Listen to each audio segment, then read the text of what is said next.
What's good, everybody? Chris here again. Chris Goes Outdoors. One of the previous videos, I had talked about some of the stuff that worked very, very well for me out on the Colorado Trail. Today, in this video, we're going to talk about some stuff that didn't work out too well. So, we'll jump right into it. This one, I've already done a review video on, but I did kind of want to mention it one more time, I suppose. The Nemo Vinci 20 backpacking quilt. Had all sorts of issues, didn't keep me warm. I don't think it lived up to the temp rating. I think it's underfilled. It's expensive, weighs a little more than the competition, blah, blah, blah, blah, blah, etc., etc. I would highly recommend, if you want to check it out, just watch the review video. I'll try to put it up in the card somewhere. But this thing did not work out for me well at all. I ended up replacing it with a Katabatic Flex 30 that I showed in the video of stuff that worked great for me, and the Katabatic worked very well. So, unfortunately, the Nemo, not so much. And next on the list, this is a tough one in that it kind of did technically, I suppose, work for me. But the NeoAir X-Lite. So this is the same one I used out on the Appalachian Trail. The sleeping pad, of course, and it punctured, unfortunately, the second day on the Colorado Trail.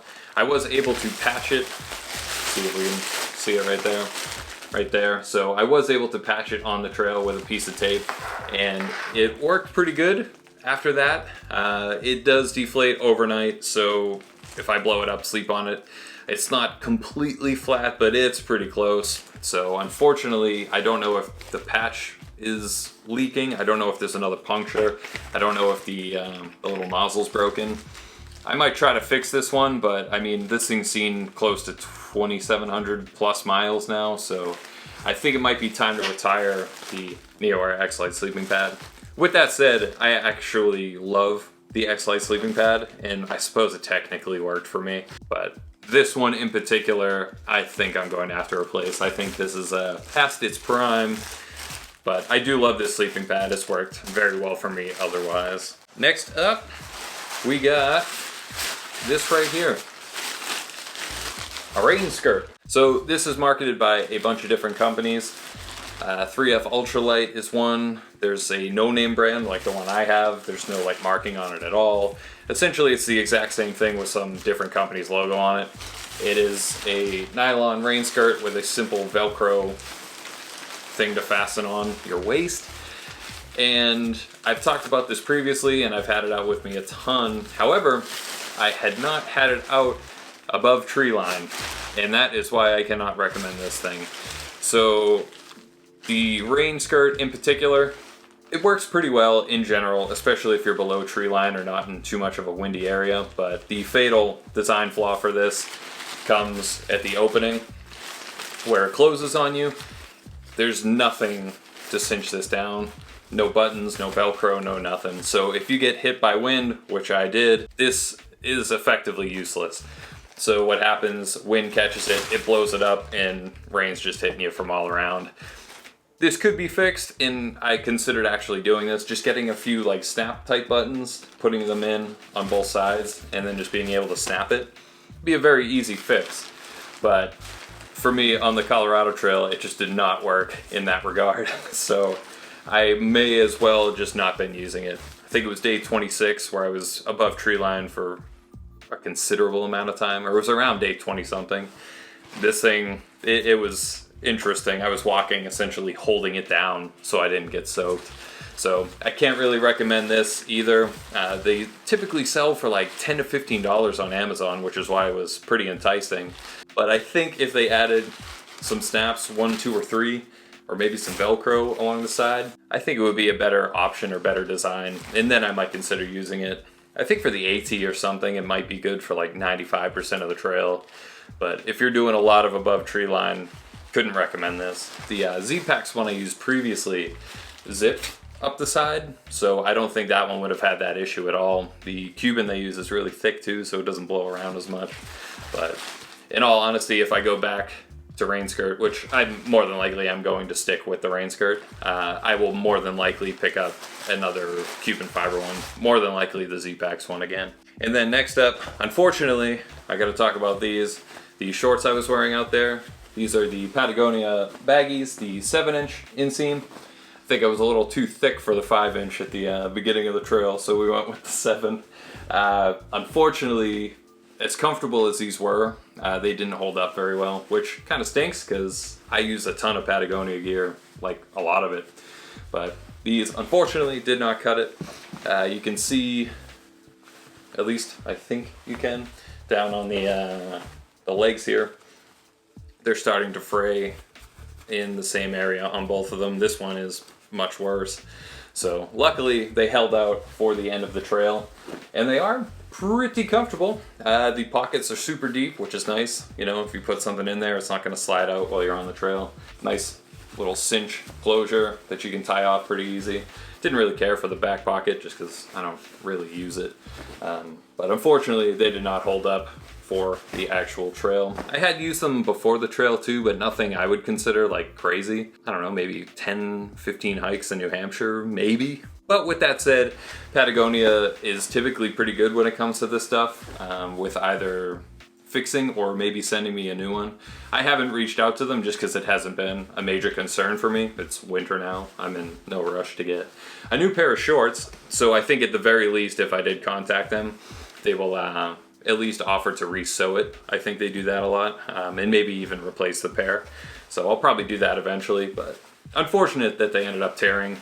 I had shorts on the Appalachian Trail that cost a third of what these do, and they held up pretty good. Hopefully when I contact them, they'll offer to at least repair it, and I'll try to mark down in the video in the comments if that happens. Another one, tough to say, but this guy right here. I took the Sawyer micro squeeze filter out to the trail, and unfortunately did not work out well for me. So this is the second one of these I've owned. The first one I used previously, I used for weekends in the whites and didn't have any significant issue with it at all. Seemed to work really good. I used it for an entire season without issue, so I figured I'd just buy a new one going out to the CT. I think I used it for 1 week or 1 weekend before I went out, and then used it on the CT, and this thing was like completely clogged within the first week. Like, it was painful trying to filter water from this. Like, I'd be squeezing bottles like full strength. It would take me something like 2 minutes to even like filter a liter in that case. Very, very slow flow rate. Tried backflushing it, it didn't help. And even like having it on a bottle and trying to drink, I would equate it to trying to suck ice cream through a straw. So unfortunately, this thing just didn't work out for me. And when I got to Breckenridge, went to the REI, ended up going with old trusty, the Sawyer Squeeze. And the Sawyer Squeeze ended up working out great. Flow rate returned to normal, substantially better than the micro. On the last couple of days of the trail, you could kind of tell that the flow rate had diminished a little bit, but in all honesty, I think if I had backflushed it then, it would have been fine, kept going anyway. We used one of these on the AT as well, ended up switching it out, I think near Massachusetts for another one. That one worked the rest of the way too. If I had to recommend one of these out of all of the Sawyer filters, I would definitely choose the Squeeze. The micro and mini, unfortunately, just don't seem to cut it. So ended up going with the Squeeze, and it worked out well. And then next on the list, I unfortunately don't have a pair in front of me, and that's because they all tore to shreds or I returned them.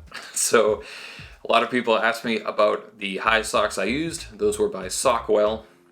They were the Sockwell compression sock, and they were pretty cool in that they were, I believe, like 50% wool, 50% nylon or something like that. So they were nice in that they fit very well. They were relatively thin. They covered up to my knee, which I liked for sun protection, essentially, as well as bug protection. On the Appalachian Trail, I coated them with permethrin, and hopefully they prevented ticks. It seemed to have worked, at least from what I know. But unfortunately, they just shredded apart on the Colorado Trail. And I experienced iffy durability on the AT as well. So I brought 2 of the pairs of Sockwell socks out. Both of them were not very used a couple days probably, and within the first week they were both falling apart. One sock from each was essentially unusable. The heels wear in completely really quick. The toes, where your toes meet, shred through really quick. I had holes up on like the actual parts up here. I ended up buying a new pair in Breckenridge, or the Frisco REI, and used the 2 remaining socks that were still usable, and both of those pairs, all 4 socks, completely useless with holes and wearing out by the end of the trail. That was only 3 3 weeks after I got them. So I returned the pair that I bought at REI and threw away the other ones. So the compression socks, I was using the Sockwell. I've talked about them in other videos. I cannot recommend them at all. The durability isn't there for hiking.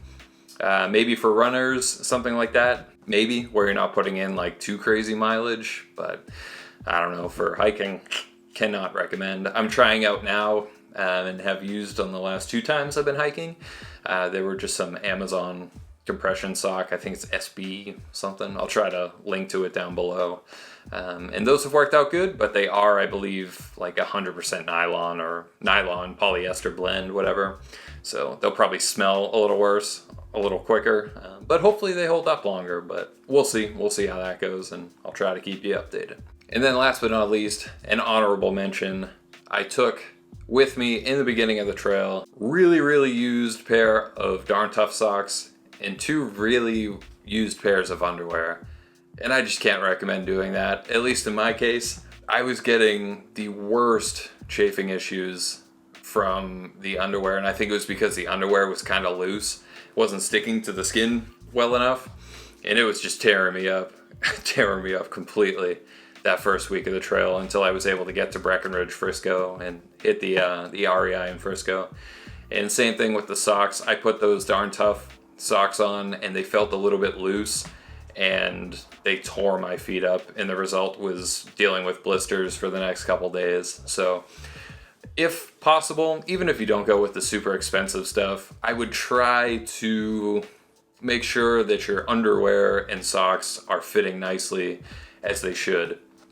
I was using old Ex Officio and old Adidas underwear that I had used on the AT, and it was just a stupid decision. I should have just bought a new pair and just saved myself the trouble. Costs a little bit of money, but yeah, for me, oh man, it would have been worth it. It would have been worth every penny. So I just can't recommend using super ancient socks and very worn in socks and underwear. Some people will be like, whatever, I have no problem with that, blah, blah, blah, blah. Hey, all the power to you. I wish I didn't have an issue with it either. So anyways, that's going to do it. I think I've babbled enough. Video's probably like half an hour long, so hope you liked it. If you did, drop it a like. If you loved it, consider commenting and subscribing. You can follow me on Instagram if you care to at Chris Goes Outdoors. Don't feel obligated. Social media is pretty lame. I'm hoping to do a financial video about the Colorado Trail, as well as maybe 1 or 2 other things. Maybe a Q&A. We'll see. But we'll see you in the next one. Hope you enjoyed. Take care.